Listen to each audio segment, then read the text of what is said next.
మే 13, 2026 దృగ్గణిత పంచాంగం. ఈనాటి పర్వం సర్వేషాం అపరైకేకాదశి. స్వస్తి శ్రీ పరాభవనామ సంవత్సరం ఉత్తరాయణం వసంత ఋతో వైశాఖమాసం కృష్ణపక్షం. తిథి ఏకాదశి.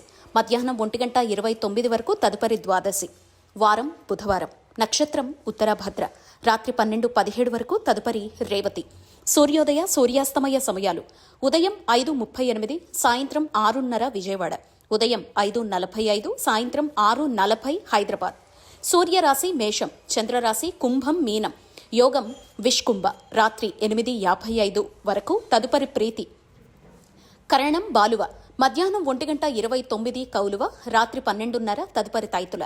సాధారణ శుభ సమయాలు: ఉదయం 9 నుంచి 10 వరకు, తిరిగి సాయంత్రం 4 నుంచి 6 వరకు.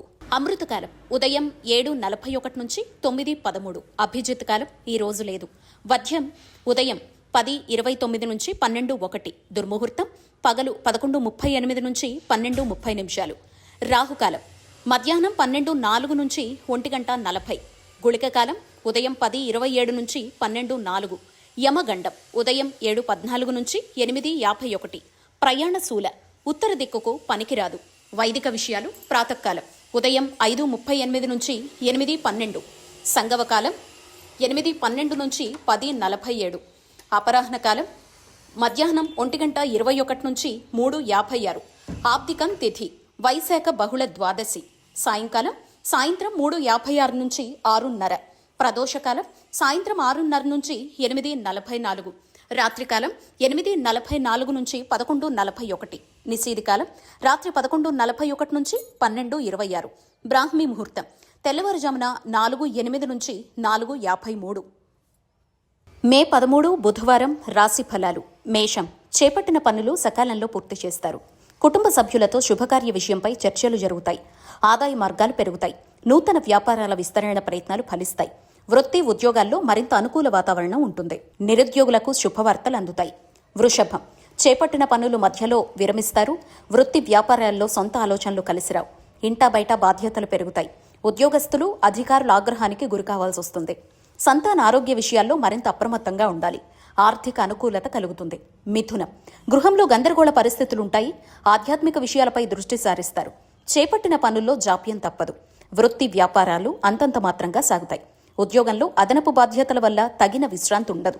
సంతానం విద్యా విషయాలపై దృష్టి సారించడం మంచిది. కర్కాటకం, చేపట్టిన పనుల్లో శ్రమకు తగ్గ ఫలితం లభిస్తుంది. ఆర్థిక పరిస్థితి ఆశాజనకంగా ఉంటుంది. బంధుమిత్రులతో గృహంలో సంతోషంగా గడుపుతారు. నూతన వ్యాపారాలకు పెట్టుబడులు అందుతాయి. నిరుద్యోగులకు నూతన అవకాశాలు లభిస్తాయి. వృత్తి ఉద్యోగాల్లో మీ పనితీరుతో అందరినీ ఆకట్టుకుంటారు. సింహం, చిన్ననాటి మిత్రులతో స్వల్ప విభేదాలు కలుగుతాయి.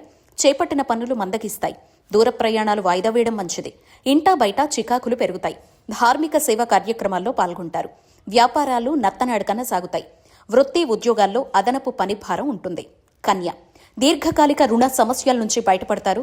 చేపట్టిన వ్యవహారాల్లో ఆకస్మికంగా విజయం సాధిస్తారు. గృహంలో బంధుమిత్రులతో ఆనందంగా గడుపుతారు. వ్యాపారంలో ఆశించిన లాభాలు అందుకుంటారు. వృత్తి ఉద్యోగాల్లో సంతృప్తికర వాతావరణం ఉంటుంది. ఆర్థిక అనుకూలత కలుగుతుంది. తుల, వృధా ఖర్చులు పెరుగుతాయి. నూతన రుణ ప్రయత్నాలు చేస్తారు. దూర ప్రయాణాలు వాయిదా వేయడం మంచిది. చేపట్టిన పనుల్లో అధిక శ్రమతో అల్ప ఫలితాలు పొందుతారు. నూతన వ్యాపార విస్తరణ ప్రయత్నాలు వాయిదా వేస్తారు. వృత్తి వ్యాపారాలు మందగిస్తాయి. ఆధ్యాత్మిక చింతన పెరుగుతుంది. వృశ్చికం, చేపట్టిన వ్యవహారాల్లో ఆశించిన పురోగతి సాధిస్తారు. కుటుంబ సభ్యులతో దీర్ఘకాలిక వివాదాలు పరిష్కారమవుతాయి. నూతన వ్యక్తుల పరిచయాలు భవిష్యత్తుకు ఉపయోగపడే విధంగా ఉంటాయి. నిరుద్యోగులకు శుభవార్తలు అందుతాయి. వృత్తి వ్యాపారాలు స్వల్పంగా లాభిస్తాయి. ధనస్సు, నిరుద్యోగులకు చాలా కాలంగా ఎదురుచూస్తున్న అవకాశాలు లభిస్తాయి. స్థిరాస్తి క్రయ విక్రయాల్లో నూతన లాభాలు అందుకుంటారు. చేపట్టిన పనుల్లో కార్యసిద్ధి కలుగుతుంది. సమాజంలో గౌరవ మర్యాదలు పెరుగుతాయి. కుటుంబ సభ్యులతో దైవ దర్శనాలు చేసుకుంటారు. ఉద్యోగంలో అధికారుల ఆదరణ పెరుగుతుంది. మకరం, చేపట్టిన పనులు వ్యయ ప్రయాసాలతో గాని పూర్తి కావు. బంధువర్గంతో అకారణంగా మాట పట్టింపులు కలుగుతాయి. వృధా ఖర్చుల విషయంలో పునరాలోచన చేయడం మంచిది. వ్యాపార వ్యవహారాల్లో తొందరపాటు నిర్ణయాలు చేసి నష్టాలు ఎదుర్కొంటారు. ఉద్యోగుల గందరగోళ పరిస్థితులుంటాయి. కుంభం, సన్నిహితులతో కొన్ని వ్యవహారాలు మాట పట్టింపులు కలుగుతాయి. ఆర్థిక పరంగా ఒడిదొడుకులు అధికమవుతాయి. ఇంటా బయట బాధ్యతలు మరింత చికాకు కలిగిస్తాయి. స్తోదరులతో స్థిరాస్తి వివాదాలు కలుగుతాయి. నిరుద్యోగ యత్నాలు ముందుకు సాగక నిరాశ కలిగిస్తాయి. వృత్తి వ్యాపారాల్లో స్వల్ప నష్ట సూచనలు కనిపిస్తున్నాయి. మీనం, మిత్రుల నుంచి అరుదైన ఆహ్వానాలు అందుకుంటారు. ఆకస్మిక ధనలాభ సూచనలు కనిపిస్తున్నాయి. దూర ప్రయాణాలు లాభసాటిగా సాగుతాయి. దైవ సేవా కార్యక్రమాల్లో పాల్గొంటారు. స్థిరాస్తి వివాదాలు పరిష్కార దిశగా సాగుతాయి. నూతన వ్యాపారాలు ప్రారంభించిన లాభాలు అందుకుంటారు. కొన్ని సంఘటనలు ఆశ్చర్యం కలిగిస్తాయి.